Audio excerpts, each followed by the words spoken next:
গীতায় লেখা আছে, যখন তুমি কষ্ট আর কটু কথা দুটোই সহ্য করতে শুরু করবে তখন বুঝবে তুমি বাঁচতে শুরু করেছো।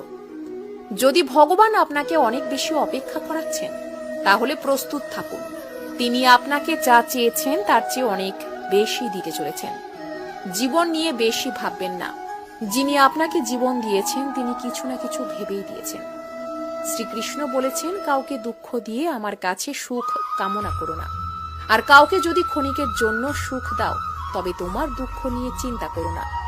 মৃত ব্যক্তিকে কাঁধ দেওয়াকে মানুষ যেমন পুণ্য বলে মনে করে, তেমনি জীবিত মানুষের পাশে থাকাকেও পুণ্য বলে ভাবতে শুরু করলে জীবন সহজ হয়ে যাবে। আমাদের অকারণে কোনো মানুষের সাথে দেখা হয় না। আমরা কিছু মানুষের থেকে শিক্ষা পাই আর কিছু মানুষের থেকে জ্ঞান পাই। কে কি করছে, কিভাবে করছে এবং কেন করছে তা থেকে যতই দূরে থাকবেন ততই সুখী থাকবেন। আপনি হাসতে থাকলে পৃথিবী আপনার সাথে থাকবে, নইলে চোখের জল তো চোখেই ঠাঁই পায় না। যদি কেউ আপনার ভালো কাজকে সন্দেহ করে তাহলে মন খারাপ করবেন না, কারণ সন্দেহ সর্বদা স্বর্ণের বিশুদ্ধতার উপর করা হয়, কয়লার কালো দাগের উপর নয়।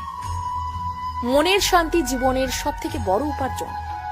উপদেশ, সঙ্গ এবং সময় কাউকে না চাইতে দিলে লোকেরা প্রায়ই সেগুলোকে সস্তা বলে মনে করে। একজন মানুষ যত শান্ত সে তত গভীরভাবে বুদ্ধিমত্তা ব্যবহার করতে পারবেন। যেমন পাতা না ঝরলে গাছে নতুন পাতা আসে না, ঠিক তেমনি কষ্ট এবং সংগ্রাম ছাড়া ভালো দিনও আসে না। যে ব্যক্তি অল্পতেই খুশি তার কাছে সবচেয়ে বেশি খুশি আসে। যতক্ষণ আপনি ভয় পাবেন ততক্ষণ আপনার জীবনের সব সিদ্ধান্ত লোকেরাই নিয়ে নেবে। যারা আপনাকে সময় দেয় তাদের প্রতি সর্বদা আনুগত্য এবং ঋণী হয়ে থাকবেন। জীবনে অহংকার করো না, কারণ ভাগ্য সব সময় বদলায়। যেমনটি আয়না একই থাকে, শুধু প্রতিচ্ছবি বদলায়। শান্তিপ্রিয় মানুষ সুখে তাদের জীবন যাপন করে, তাদের ওপর জয় বা পরাজয়ের কোনো প্রভাব পড়ে না। শ্রীকৃষ্ণ বলেন, নরকের ভয় ছেড়ে দিন, কে জানে কোনটা পাপ কোনটা পুণ্য।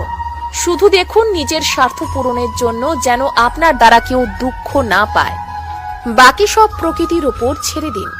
অর্থ বড় না যোগ্যতা বড়, খারাপ সময়ে যে পাশে থাকে সেই সব থেকে বড়।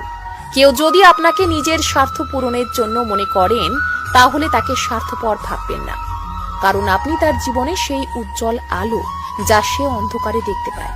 সবাইকে নিজের গোপন কথা বলবেন না, কারণ আজ যে আপনার সাথে আছে কাল সে আপনার বিপরীতেও যেতে পারে। আপনি যদি ভগবান শ্রীকৃষ্ণের পরম ভক্ত হয়ে থাকেন তাহলে কমেন্টে একবার লিখুন, রাধে রাধে। জয় শ্রীকৃষ্ণ।